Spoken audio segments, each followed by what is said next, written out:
The skin is the largest organ of the human body, comprising 15 to 20% of our body weight, but it oftentimes gets overlooked as an organ. In this video series, we'll investigate features of various tissue samples to get a better understanding how it functions to create a protective barrier, supports immune functions, provides sensory input, and participates in homeostasis in general. First, let's define the three layers it's comprised of. The epidermis is the most superficial of the three layers and the most densely compacted region of cells with little to no space between each cells. That is going to be the focus of this video. The epidermis is considered an epithelial tissue because it is a protective layer that lines a surface. Here's an exterior surface here. Specifically, it is stratified squamous keratinized epithelial tissue. Stratified, having layers, squamous, flat cells, at least in reference to the outermost layer. Keratinized contains a strong fibrous protein, and epithelial tissue, meaning it lines a surface. Now the dermis is deep to the epidermis. Epi meaning upon, you can think of the dermis as being deep to that. It is a connective tissue, so its primary cell type is fibroblast, and it produces and maintains the collagen fibers. Now there are two categories in this division. One is the more densely compacted region, and there's another more loosely compacted region. And there's a lot more structures going on, such as you can see some nerves and veins down here, and that'll be the focus of the second video in our series. Going even deeper, we have the hypodermis, hypo meaning below, with a primary tissue type of loose connective tissue, so it is pretty similar to the dermis in that respect, and oftentimes they blend together. However, this region is where we accumulate excess fat, so it's comprised of quite a bit of adipose tissue, and that is going to be our third video in this series. Now let's look at a sample of skin and orientate us to three different layers. This is a sample of thick skin. Specifically, it comes from either the palms of the hands or the soles of the feet. It's also known as hairless skin because it obviously lacks any hair follicles, but also lacks sebaceous glands. The epidermis is on the apical free surface over here and extends from here to here. It's comprised mainly of cells. Now there are some gaps right here, and those are mainly due to how the slide was prepared. Normally they're not there. Below it, we have the dermis, comprised mainly of connective tissues, but you can also make out some of the vasculature at this magnification too. And deep to the dermis, we have the hypodermis, which is mainly adipose tissue, containing mostly adipocytes that store fat. Now, let's look more closely at the epidermis right here. The primary cell of the epidermis is the keratinocyte. Now, with a couple exceptions like this cell here, as well as this one, and a third one that's not shown in this diagram, everything from the dermis upward, all of these cells are keratinocytes. And collectively, they form the outer water-tight protective barrier against pathogens and other harmful stimuli from the external environment, as well as help minimize heat, water, and solute loss. The keratinocyte starts its journey as a cell being produced via mitosis, and it migrates upward until it's ultimately shed off as dead skin cells. There are 5 layers of epidermis, and at the very bottom we have the stratum basale, or the basal layer. This is a stem cell layer in which cells undergo mitosis to produce new daughter cells or new keratinocytes. Because of this, it's sometimes referred to as the stratum germinatum, or the germ layer. It's technically a single layer thick of short cuboidal to columnar shaped cells, but this image, as well as other resources, do sometimes include the daughter cells upward here as part of the stratum basale, but if it's a cell in contact with the dermis down here, it's definitely part of the stratum basale. As new cells are being produced via mitosis, they continue to migrate upward, and they're actually undergoing a specialized form of mitosis. The stratum spinosum is the next layer, and it is multi-layered, as you can see. Spinosum means spiny, and that's because under a light microscope, the cells have shrunk a bit from preparing the slide, and there's actually a bit of a spacing between each of these cells, and you can see these little desmosomes, those little lines. They help give it this spiny or prickly-like appearance, thus the stratum spinosum. Next, we have the stratum granulosum. This layer is a bit narrower and is characterized by granules, giving it that name, granulosum. The granules are basophilic, so under a typical H&E stain, it causes them to appear a bit more purple. So a specialized form of apoptosis is underway with the DNA undergoing fragmentation, but a typical fragmentation does not occur. Instead, the cells are filled with keratin, giving them the hardened strength and waterproofing, which gives us that added protection from harmful substances. It's a protein that gives the cells their name, keratinocyte. This leads us to the next two layers, stratum lucidum and stratum corneum. Next, a pretty obvious transition occurs here with the keratinocytes losing their nuclei, but at the same time the organelles are also becoming filled with keratin fibers and hardening. Corneum refers to hardened like a horn, and the cells here are flattened in appearance, giving rise to the tissue name stratified squamous keratinized epithelium.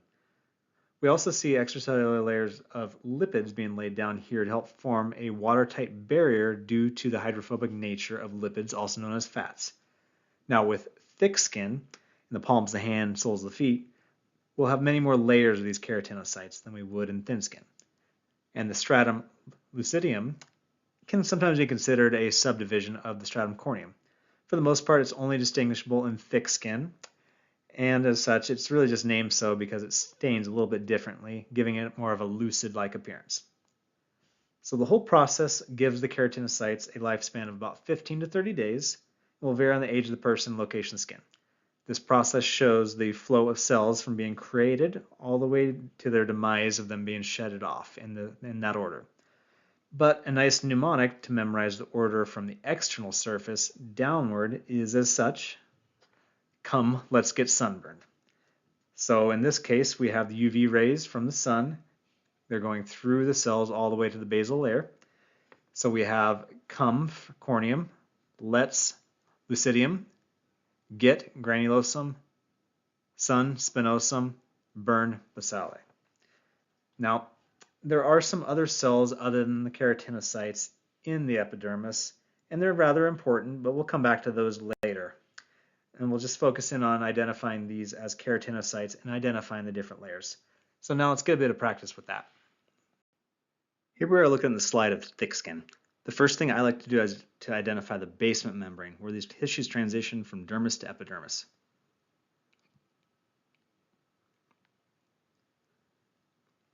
Roughly that line right there.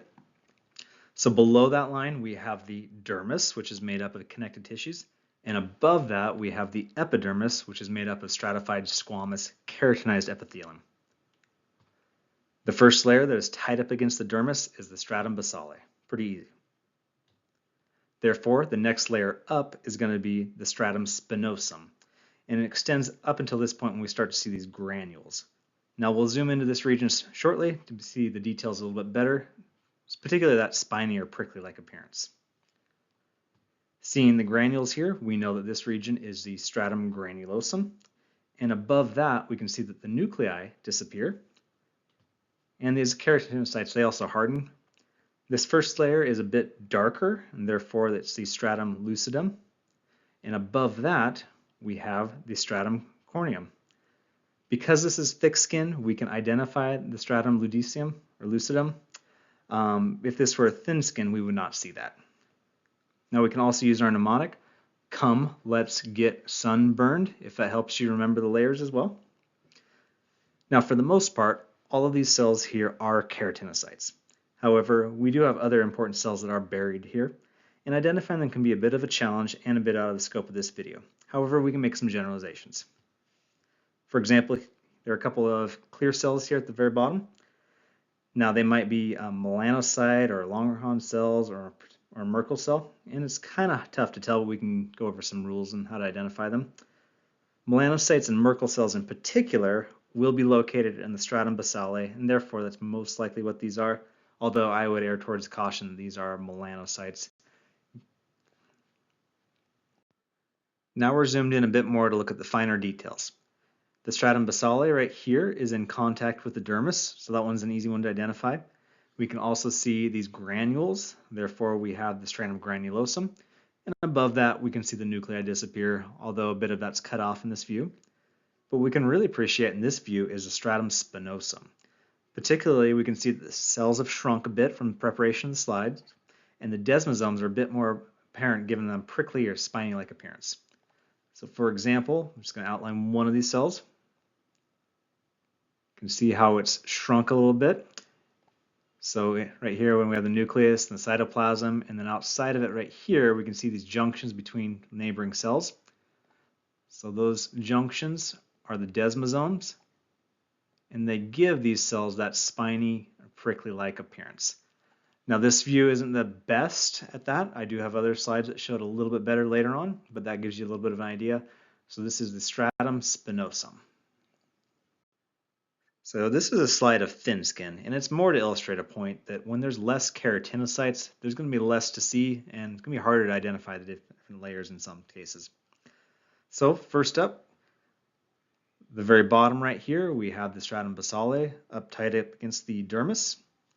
Above that, we have the stratum spinosum, and you can see some of the cells and how they have a little bit of shrinkage, and you can see a bit of the desmosomes between them, although it'd be a lot better to zoom in to be able to appreciate those. We don't really see much of a stratum granulosum, unfortunately, in this slide, and because it's thin skin, we're not going to see the stratum lucidum, but we do see the stratum corneum. Now, again, this is to illustrate a point. When we have less tissues, less cells, it's going to be harder to identify them, but they are there. Here's another spot where we're going to see some other details. The two cells right here are in the stratum basale, and they are likely melanocytes. While keratinocytes comprise most of the cells of the epidermis, there are other important cells that we can refer to as clear cells because their cytoplasm appears clear on standard H&E staining. So we got a nucleus right here, and the cytoplasm that surrounds it there is clearer. So melanocytes, like the one over here in the diagram, they are dendritic cells, meaning they're branched, and they're resident of the stratum basale.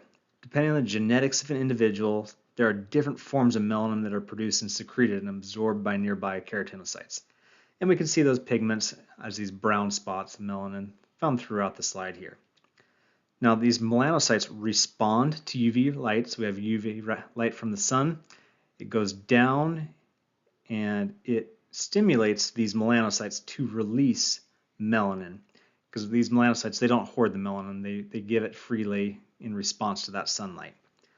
Now, one thing to note that the darkness of someone's skin is not a result of having more melanocytes, but rather due to the rate or production of melanin.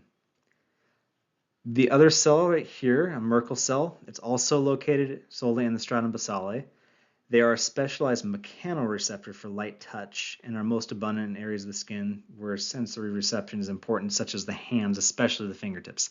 So knowing where your slide is coming from helps you in determining that as well. Unfortunately, they're not very well differentiated under typical H&E staining. So specialized staining is really needed, such as gold chloride or immunostaining. Now, a third type of clear cell is the Langerhans cell, and it can be found throughout the epidermis, and we'll see that here a little bit shortly. So this is a trichrome stain, so it looks a bit different. For example, the collagen fibers down here in the dermis, they stain blue instead of pink. We can start off by drawing our basement membrane if that helps you. Right there, as well as over here. Okay, so the very first layer right here is going to be the stratum basale. Going upward, we have the stratum spinosum, and you can see some of the granules pretty clearly in this layer right here. So we have the stratum granulosum. This is a bit thinner of skin, so we really don't have the stratum lucidum, although it does stain a little bit differently right here. But we definitely have the stratum corneum here. So let's zoom into this region over here and look at some of the finer details. Here we have that same sample magnified. Specifically now we can see that prickly or spiny-like appearance in the stratum spinosum, where the cells have shrunk from the preparation and we can see the tiny desmosomes. So those lines between each of these cells that surround them, those are our desmosomes given that spiny, prickly-like appearance. We can also see a thin layer right here of the stratum granulosum, and we can see it transitions where they lose the nuclei for a stratum corneum. And of course, up against the dermis here at the very bottom, we have the stratum basale. Lastly, a brief mention a bit more about clear cells, or cells that are not keratinocytes in the epidermis. When these slides are prepared, the tissue samples are altered from the fixing and dyeing process, not even to mention the various different stains. Sometimes with the keratinocytes, we can see some more clear spaces that surround the nucleus, such as over here as well as over here on these two cells. They are rather small and they're kind of more like a ring or a halo. But with our clear cells, those spaces are quite a bit larger and more obvious. This one right here in the stratum basale, we can assume is a melanocyte, and we can even see some of the brown pigmentation, the melanin that it or other melanocytes have released. Point being is that these three clear cells, melanocytes, Merkel cells, and Langerhans cells, are obviously different than keratinocytes that surround them. Now our diagram over here doesn't show Langerhans cells, unfortunately, but they are macrophages that function with the immune response. They can be found throughout the epidermis, but they're mostly seen in the stratum spinosum, that region right here. Historically, they were thought to be more dendritic cells because of their shapes, but newer research has suggested that they actually are macrophages, and their job is to eat up any foreign invaders like bacteria and then travel to the lymph nodes and alert the immune system for a response. So they're kind of our first line of defense, at least as far as the skin goes. The problem is that all three of these clear cells generally cannot be distinguished with certainty with standard staining, and that's where we need more advanced staining protocols in place. It is helpful to know also where your sample's coming from. For example, with the Merkel cells, those are mechanoreceptors to light touch, so we're going to see them mainly in areas like the fingertips where we really need that light touch, so location is really key. So that will wrap up this video on the epidermis. The big takeaway is how to determine the specific layer of the epidermis, as well as knowing the general morphology of the keratinocytes along their journey, and a little bit about the three other cells that can be observed in the epidermis. In our next video in this series, we will look at the next layer down, the dermis.